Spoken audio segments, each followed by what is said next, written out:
No problem. Further. Abu Kitten from Missouri. What should a Muslim living in a land that doesn't provide health insurance for their citizens do if he needs to see a doctor? Most times it's too expensive to pay out of pocket. طيب.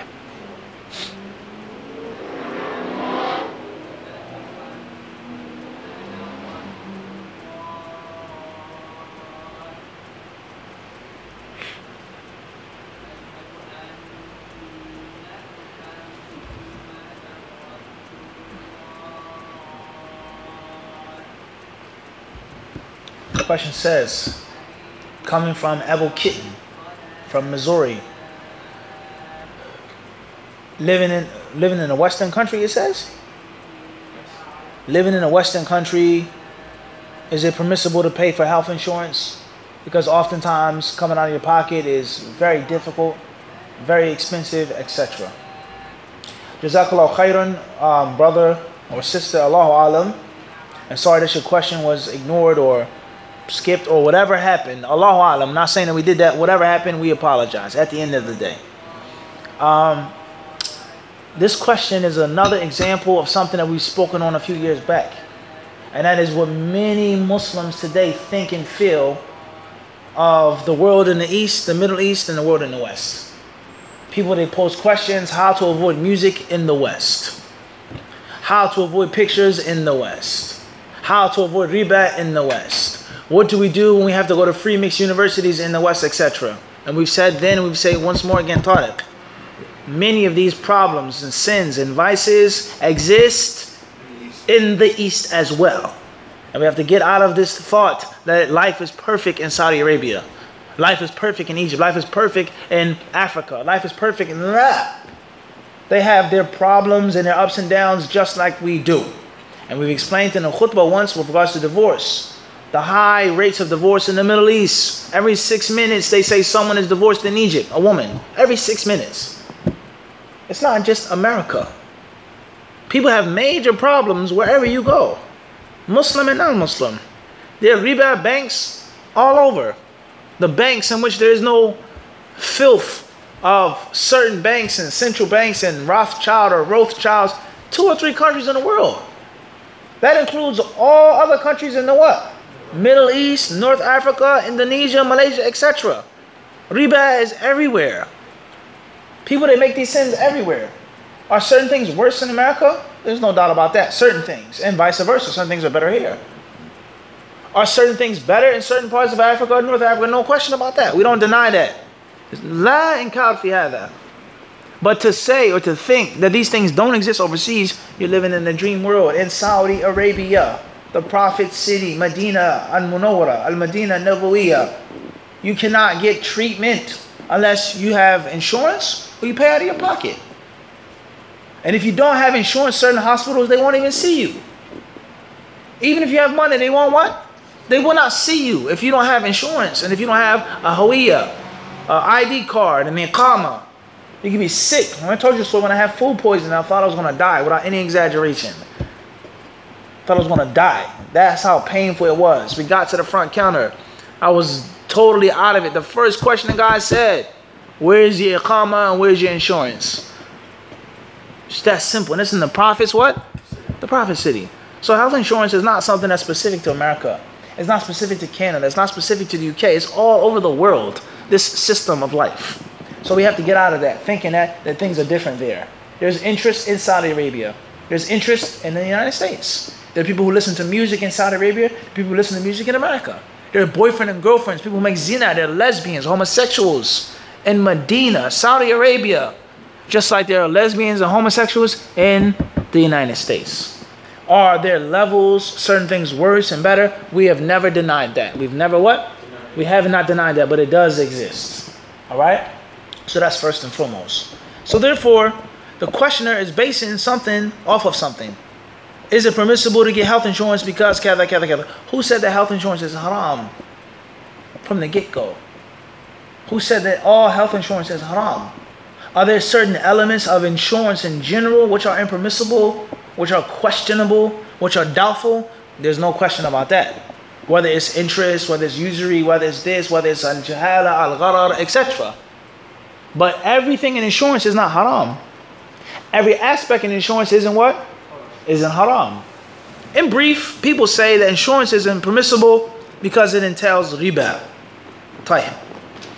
They say that insurance isn't permissible because it entails you paying for a service that you may not use, you may not get. Or you pay for something which is unknown. Fihi jahala, fihi gharar. And the Prophet ﷺ, he forbade naha an bay' al-gharar. He forbade transactions that involve uncertainty and a lack of surety. He forbade transactions in which you're paying for something and you don't know what you're getting in return. He forbade this. However, there are many other things that you do, you buy, you submit, or you subscribe to that involves gharar and jahala as well, such as cell phones. You pay for what on a monthly basis? Oftentimes people pay for what? What service do you pay for? Phone insurance, that's one thing. Getting your phone replaced, your phone is lost, or your son or your daughter decides to make wudu on your phone. It says, look, Abby, I did what? I gave wudu. You can't get angry at your son for that. Get a bucket of rice, pour it in there, see what happens. Or it's lost, or the phone gets ran over. This is reality. Okay, but even deeper than that, your basic service. Oftentimes, many people, they want what type of service? Unlimited text, unlimited call, unlimited data. Is that sure or unsure? Do you know how much data you're going to use? Do you know how strong the service is going to be? Do you know when they're going to see in a message, you've exceeded your limits of kada? Even though it's supposed to say unlimited, it'll be slowed down in this area. That in itself is what? That's unknown. You may use it all you what? You may not use it, but you're paying a what? Flat rate, a full fee. Is this not correct? Or you go to all you can eat buffet. How much food are you going to eat? $6.99, $7.99, and you can eat what? All you can eat. Is there a limit? The quality of the food, etc. And there are many other things that you pay for in which you're unsure of exactly how much you're going to need, how much you're going to get. A U-Haul truck, mileage, shipping something, the pound, etc. Buying meat, buying vegetables, pounds, dollars, this and that. Many, many different issues that you have to be careful of the modern world today. And it'll be almost impossible, and then if not impossible, very difficult to avoid those things living in the world today. Unless you're totally far from modern civilization in the mountains on your own farm. Everyone understand this? So oftentimes health insurance or car insurance may not necessarily be haram. And if it is haram, or if it includes aspects of haram, then sometimes it's a necessity in which your daughter gets hurt, your son is hurt, your mother is sick. You cannot pay those thousands of dollars out of your what? Out of your pocket. That's just too much money. Who has that type of money? Working, saving up, taking care of children, taking care of your family, trying to live as a Muslim, not taking interest, not paying the mortgage, this and that, so on and so forth. So oftentimes, things are a necessity. Oftentimes, if it's not a necessity, it's a mashaqqa, it's a haraj. And Allah Azza wa Jalla has negated any haraj being upon us in this deen. Everyone understand this? So sometimes it's permissible to get health insurance. Sometimes it may be mandatory, it may be wajib. For a husband, a father, to have insurance for his children, because accidents can do and will happen. They're going to fall, they're going to trip, they're going to need stitches. I knocked out my tooth, eyeglasses, dental plan. All these things are needed for the preservation of the basic health of a Muslim. We're not talking about some extravagant, fancy, luxurious thing. Basic coverage. When your wife is sick at 2 a.m. in the morning, she has to go to the emergency room. It's a reality. It's a reality. Everyone understand this? And if you don't say, well, no, I'll just go, and they send you a bill. What's the rule on becoming or being a slave of debt? How much does it cost to go to one emergency room visit, one doctor's visit? We have to be mindful of this. And it may kill you in a what? It may kill you in an ambulance. So you have to be mindful of this. That's my humble opinion on health insurance or car insurance or any other type of insurance. And Allah knows best. Fadl Ahmed. To use the Quran as what? And a what? Alarm ringtone. The question says, is it permissible to listen to the recitation of the Quran for an alarm ringtone? I don't see anything wrong with it. I don't see any specific prohibition. The only problem or problematic issue could be the snooze button. in which a person intentionally wishes to silence the recitation of the Quran, that could be problematic. That could be what? Problematic. We all know that alarms are made with the snooze button. The snooze button and the alarm is like peanut butter and jelly. They go hand in hand. 9 out of 10 people use what? Use the snooze button. Some people, they set their alarm clock early and when they actually have to get up just for the purpose of what? And that's a deep psychology of the human being. The pleasure of, I get 10 more minutes. I get 5 more minutes. Even though it's the normal time, but people set their clocks fast. And so I was waiting for you at 7:30 and it's actually what? 7:45. You came at 7:45. No, brother, I came at 7:38. But your clock is fast. Everyone understand this? So for a person to be sleeping and to intentionally stop the recitation of the Quran and cut it off, that could possibly be problematic. As far as if you're not going to hit the snooze button, let alone cancel the alarm, that's even worse. Then perhaps it's permissible. Obviously, how are you sleeping? Where are you sleeping? Are you sleeping with your wife? Or are you sleeping with a haram girlfriend? Are you junub? Or are you upon wudu or ghusl? All of these things have to be taken into consideration when it comes to the interaction with the Quran and its recitation. When a necklace or a bracelet, something in your wallet that has pages out of the Mus'haf al-Sharif, verses from the Quran written on you, but you smoke, you curse, you do this. You have to be mindful of these things. People that hang up verses of the Quran on their walls, Ayatul Kursi, Qul huwallahu ahad, Qul a'udhu bi rabbil falaq, Qul a'udhu bi rabbin nas.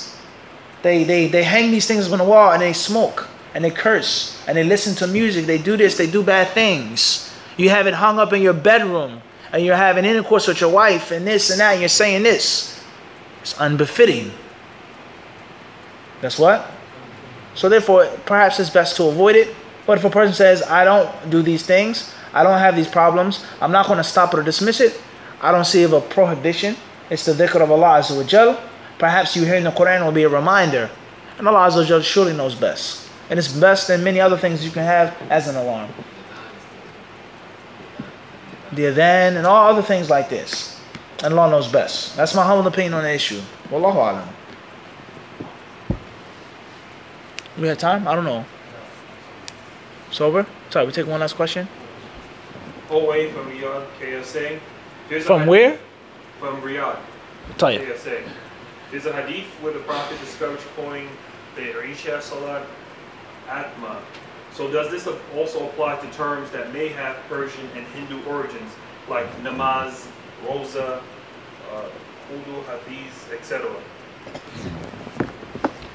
Question comes from Riyadh, the capital of Saudi Arabia, with regards to the Prophet ﷺ disliking the term atama, not atma with a sukoon, with a fatah, atama.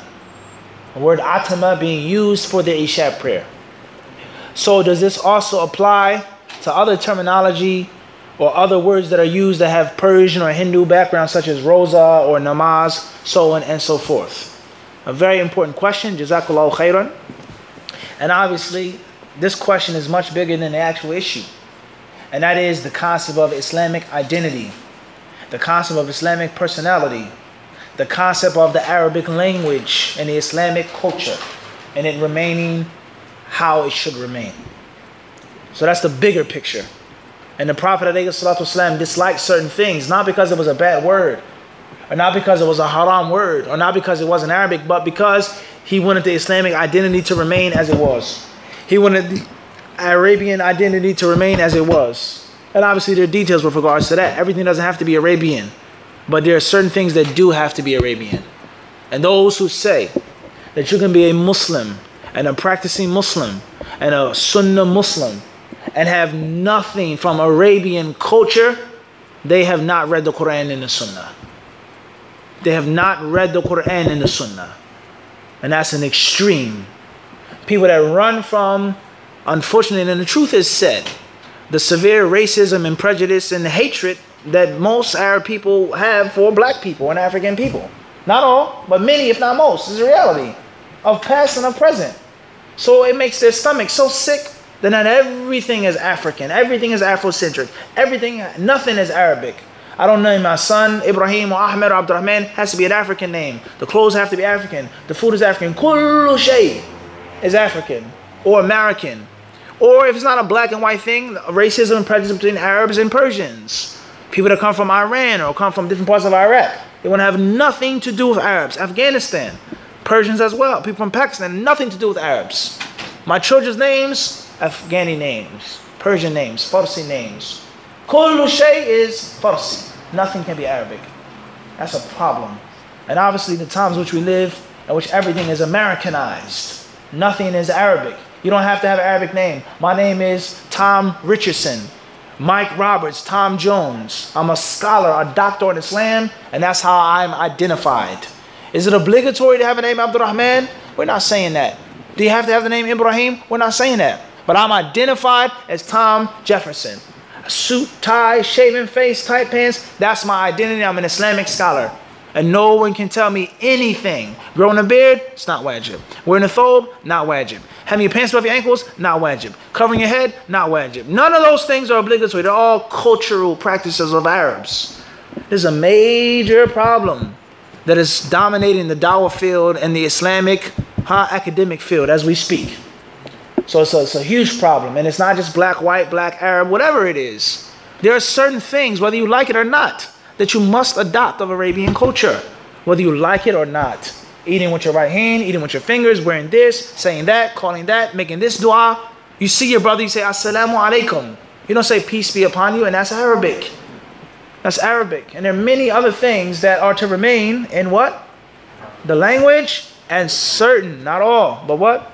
Certain cultural values. This is what I believe. This is my opinion. Anyone who says other than that I'm a black nationalist or this and that, may the curse of Allah be upon them all. I mean, because that's a lie. That's a what? That's a lie. My personal life, friends, brother-in-laws, this one, that one, that's a lie. It's kedib. That's a lie. And the videos clearly prove that. That's kedib. That's a lie. But there is detail. There has to be what? There has to be a detail. So with that being said, the Prophet ﷺ, he disliked the word atama to replace the word Salat al-Isha al-Akhirah. And it's not haram to use the word atama, because there are hadiths in which it says Atam al-Nabiyyu sallallahu alayhi wa sallam. And the companion said that the Prophet made atama bil-layl.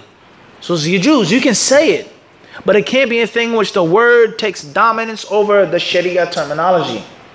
And the interesting fact, and this is a problem in the question here, is that the word atama itself is Arabic. So it's not just about language, but it's about what I previously said, the Sharia identity. And oftentimes Arabic or Arabian identity. Everyone understand this? So the word atama is Arabic, just like Isha is Arabic and Isha al-Akhir is Arabic. But the ulama of Islam, they say the Prophet, he disliked this word being used because of the ignorant Bedouin nomads. And the only thing that they wanted to say was atama because of their camels. Pray, feed the camels, give the camels, milk the camels, and that's it. So he disliked for the word to replace and to dominate the Islamic terminology. But it does not mean that it's haram to use the word atama. It is not haram to use that word. Nor is it haram to say namaz, nor is it haram to say roza, which means prayer. However, why would you say that? If you're going to speak a language other than your original language, why not say Arabic? That makes any sense. Are we talking Persian? Are we talking Hindi? We're talking English. The prayer schedule. So it only makes sense that if you want to use a different word, a Roman transliteration, then why not use what? Arabic, and call it salah. And I don't know if everyone can relate to this, but me being a second generation Muslim, coming from a Muslim household, there are certain words that are a part of your vocabulary, even if you don't speak Arabic. No one says, I'm going to the mosque. You never said that in Philadelphia. You said, I'm going to the masjid. You never ever say to the mosque. You never say, I'm wearing a garment. I'm putting on a thobe. You never say a veil. You say a khimar. These things are automatically a part of your vocabulary, and you don't speak Arabic. And what's the problem with this? Why can't you use the Arabic language in certain terms? Why not? Why do you have to say namaz? Why do you have to say roza? And I'm going to say this, and I've said this many times before, and it's nothing against Hindus or any culture, but there are many people who consider their culture more important than the deen. They consider their culture to take a step before the sunnah, and if that is not at that extreme, they want to cling and hold down to many cultural aspects of the past that are practices of Hinduism. Right here in this community, South Ozone Park, there's no question about that. It's Ramadan, it's fasting, this and that. I'm from Guyana, I'm from Trinidad. It has to be a Hindu word or Hindu dress or a Hindu meal. It's a problem and something is wrong. Or an African from West Africa. You have idols and this face hang up in your house and this picture and this thing. Why does it have to be like that? You can eat food that you want to eat, wear what you want to wear, say what you want to say. But why do you have to cling so much and respect and magnify these polytheistic words and terms in which they have to creep in upon your Islamic behavior? It's a serious problem. And you'll never find no one that's really on the sunnah like this. Abadan. You don't find this. His household is Islamic. There's some things from my culture, some foods that I eat, some things that I have, how I dress, what type of socks I like to wear. But I'm not trying to fight to use certain terms and words and force them upon the deen. It's dangerous, and this is a trick of the shaitan. It's a trick of the what? Of the shaitan. And the stronger you find the practice of the deen, the stronger you find the Arabic language. Whether it's in Pakistan or India or West Africa, the people that are on the sunnah, that have ilm, you find them speaking Arabic. You find certain words have replaced the cultural words, and just by the name you know that someone is a Muslim. Aminata, Diallo. You already know that person is what? Muslim. Abu Bakri. You already know that the person is what?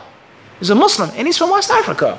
And the same applies to people who come from Pakistan and India. The names that are used in the passport, in the ID. The police officer knows this person is not a Hindu because of the what?